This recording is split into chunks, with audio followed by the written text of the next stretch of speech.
Here's a question most people never ask out loud. If you stopped working tomorrow, not because you wanted to, but because you had to, how long could you actually last? Not on credit cards, not on borrowed money from family, not on selling something you own, just on what you've actually saved. For a growing number of Americans, the honest answer to that question is about 3 weeks, maybe 4. According to recent data, nearly 57% of Americans have less than $1,000 in savings. And when it comes to retirement specifically, the kind of savings that's supposed to carry you through the last 20 or 30 years of your life, roughly 1 in 4 Americans has nothing set aside at all. 0 at every age bracket. And here's what makes this genuinely interesting. These aren't people who are poor by the world's standards. Many of them earn decent salaries. They live in apartments with high-speed internet, they have smartphones, they go out on weekends, they take a vacation every year or 2. On the surface, they look financially fine, but underneath the surface, something very specific is happening, quietly, month by month, that keeps them exactly where they started. That's what we're going to talk about today. Let me introduce you to Marcus. Marcus is 31 years old. He lives in a mid-sized American city, let's say Charlotte, North Carolina. He works in marketing for a logistics company and earns about $65,000 a year, which sounds like a reasonable income. After federal taxes, state taxes, and his share of healthcare premiums through work, Marcus takes home around $4,100 a month. That's the number he actually gets to work with. His rent is $1,450 for a 1-bedroom apartment. It's nothing special, clean, safe, decent location, but it's what a 1-bedroom costs in his area. He tried looking for something cheaper once. The options weren't great. He has a car, nothing luxurious, a 4-year-old Honda Civic, with a monthly payment of $340. Add insurance on top, and it's closer to $490 a month just to have transportation. He still has $28,000 in student loans from a communications degree he finished 8 years ago. His income-based repayment puts him at $270 a month. His phone plan is $85. Internet and streaming subscriptions add another $60. Groceries run about $350 a month. Then there's the social layer. Marcus isn't excessive. He doesn't bottle service at clubs or fly business class, but he has a social life. Dinner out twice a week, drinks with coworkers on Friday, a birthday here, a weekend trip every few months. He estimates about $500 a month, and some months it's more. He has a credit card with about $4,200 on it. It happened gradually, a car repair, a flight for a funeral, a month where things were tight. He pays about $120 a month toward it, mostly covering the interest. When Marcus adds everything up, his monthly expenses land somewhere between $3,900 and $4,200, which means on a good month he saves about $200. On a typical month, he saves nothing. He has about $3,400 sitting in a checking account as a buffer. He has a 401k through work set at 3% contribution, the minimum to get the company match. The balance today is around $11,000. At 31 years old, earning what many people would consider a solid income, Marcus is effectively running in place. And here's the thing. Marcus knows this. He thinks about it sometimes before bed. He tells himself he'll sort it out when he gets a raise, or when the car is paid off, or when he moves somewhere cheaper. The plan always starts next quarter. Marcus doesn't exist as a specific person, but millions of people live almost exactly this way.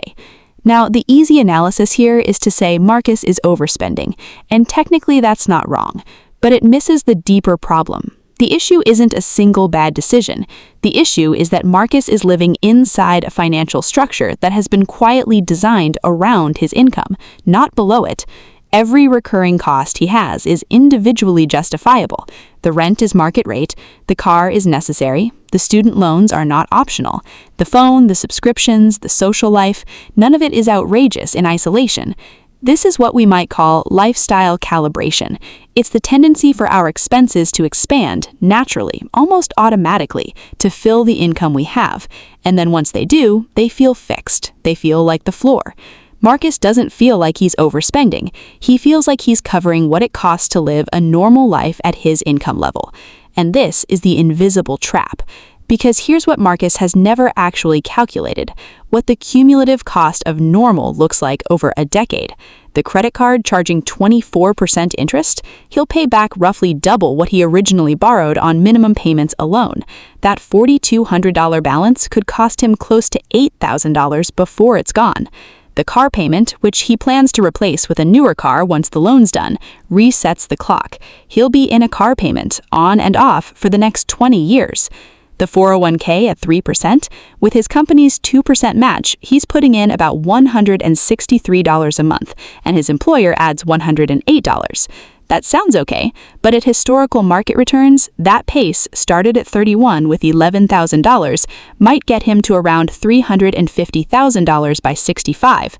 That sounds like a lot, until you realize that at a conservative 4% withdrawal rate, $350,000 generates about $14,000 a year to live on. That's $1,166 in 2055. Marcus isn't failing dramatically, he's just not building anything. Let's look at this a different way. If Marcus redirected just $400 a month into a low-cost index fund inside a Roth IRA starting today, and the market returned an average of 8% annually over the next 34 years, here's what that looks like. Year 1, roughly $5,000. Year 10, roughly $71,000. Year 20, roughly $235,000. Year 34, roughly $730,000. That's on $400 a month. That's less than what he's currently spending on his social life and credit card interest combined. The math isn't magic, it's just consistent and it's early. Now, compare that to what happens if Marcus waits 10 years to start. Same $400 a month, same 8% return, but starting at 41 instead of 31. Year 34 from today, roughly $290,000. The decade of delay, 10 years of telling himself, "I'll sort it out later," cost him approximately $440,000. This is what the financial world calls the opportunity cost of inaction, and it's not abstract. It's the specific price tag on the specific habit of perpetually starting next quarter. So, if the math is this clear, why don't people act on it? This is genuinely the more interesting question. There's a term psychologists use called present bias. It describes our tendency to overvalue what we have right now compared to what we could have later. It's not irrational exactly. The future is uncertain and the present is real. But it means that $400 today feels much more valuable than $730,000 34 years from now, even though the numbers say otherwise. Our brains weren't built for 34-year projections. They were built for seasons, for immediate threats, for what's in front of us right now. But there's something else layered on top of the neuroscience, and it's social. Marcus looks around at his peers and sees a certain kind of life being lived: apartment in a decent neighborhood, car that doesn't embarrass him, dinners out, travel photos. And he competes, not always consciously, to remain part of that visible picture. There's a real psychological cost to opting out of it. If Marcus cuts his social spending significantly, declines dinners, drives the same car for 12 years instead of 5, takes fewer trips, he may not feel like he's building wealth. He may feel like he's falling behind. Because in the social economy, visible restraint reads like financial struggle, and nobody wants to look like they're struggling. This is one of the most underappreciated traps in modern middle-class life. The financial behavior that actually builds long-term security, living below your means, driving older cars, keeping a modest apartment, looks from the outside like financial hardship. So people perform the opposite. They perform security by spending in ways that signal it. And month after month, the savings account stays empty because the social account is always being topped up instead. There's also the student loan psychology worth noting. People who carry significant education debt often have a complicated relationship with money. They went into debt to become more financially secure, and many of them unconsciously resist putting money away for retirement while that original debt hasn't been resolved. The emotional logic is, let me clear the debt I already have before I start saving. The financial logic says the opposite, especially when retirement accounts offer compound growth and tax advantages that outpace low-interest debt. The emotional logic usually wins. That's not weakness, that's just how human beings process financial decisions. Let's now look at where this path leads if nothing changes. Marcus, at 40, is still in Charlotte. He got a few raises and now makes about $78,000, but his lifestyle expanded to match it. He moved to a slightly nicer apartment, he upgraded the car, the subscriptions multiplied. His credit card was paid off once, but it crept back up to about $6,000. His 401k has grown to roughly $48,000, not because he increased his contribution, but because the market moved. He still contributes at the minimum match rate. He's technically better off than he was at 31, but the gap between where he is and where he needs to be has actually widened because the window of maximum compounding is closing. At 50, the numbers start to become uncomfortable in a way that's harder to ignore. He's not going to retire at 65 on what he currently has. Not comfortably. Not without dramatically changing something. And here's the hard part. At 50, the changes that were painless at 30 become genuinely difficult. You can't get those compounding years back. You can increase contributions aggressively, and financial advisors will suggest catch-up contributions once you hit 50, but even aggressive saving in your 50s doesn't fully replace a decade of early compounding in your 30s. So the conversation at 65 isn't about retirement. It's about how long he can keep working. It's about whether he can stay healthy enough to work. It's about which family members can help. The lifestyle that felt like a reasonable, enjoyable way to live at 31 quietly becomes a dependency. The spending patterns that felt like choices become obligations. And the freedom that retirement is supposed to represent, the freedom to stop trading time for money, gets pushed further and further away. None of this is catastrophic in the dramatic sense. Marcus won't be destitute. Social Security will provide something. He may get an inheritance. He may downsize aggressively late in life. But the freedom, that's the thing that quietly disappears. And for most people, they don't notice it's gone until it's too late to reclaim. Now, let's talk about people who navigate this differently. They're not always higher earners. Some of them make less than Marcus. What's different is less about the numbers and more about the frame they're operating inside. People who build meaningful wealth quietly, not the loud, performative kind, tend to have a few things in common. The first is that they treat savings as a cost, not a surplus. Most people spend and then save whatever's left. People who build wealth tend to save first and spend whatever's left. This sounds like a small distinction. It isn't, because if you save after spending, there is rarely anything left. The reversed order changes what normal spending feels like. The second is that they're genuinely indifferent to certain social signals. Not cynical about them, just not moved by them. They don't need the car to communicate who they are. They don't need the apartment in the trendy neighborhood.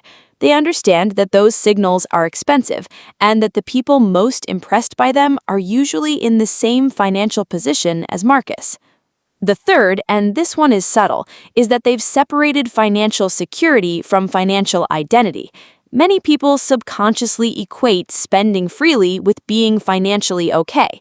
The person who picks up the dinner tab, who books the nicer hotel, who insists on the first-class upgrade, they feel financially solid because they're spending like it. But that feeling is exactly what keeps the account empty. Genuinely financially secure people often don't feel the need to perform security. They're not particularly interested in whether their money is visible.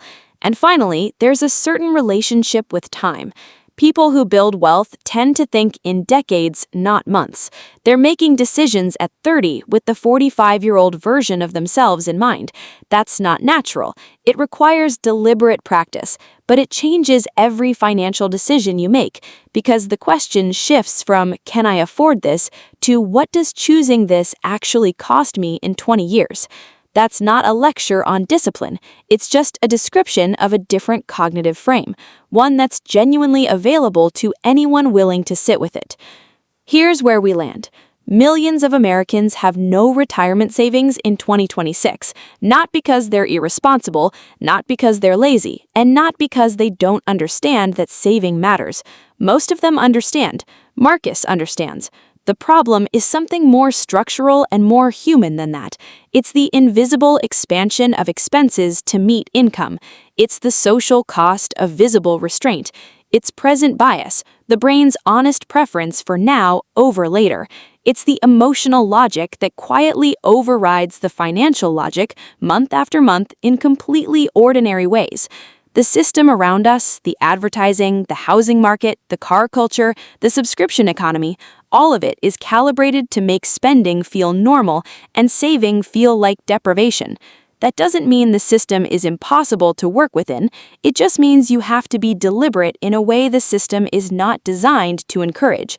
You don't have to live ascetically, you don't have to give up a social life or drive a 30-year-old car, but you do have to make a specific decision at some point to stop letting your financial life be set by default, by what rent costs in your area, by what your friends are spending, by what the minimum payment on your credit card says is fine.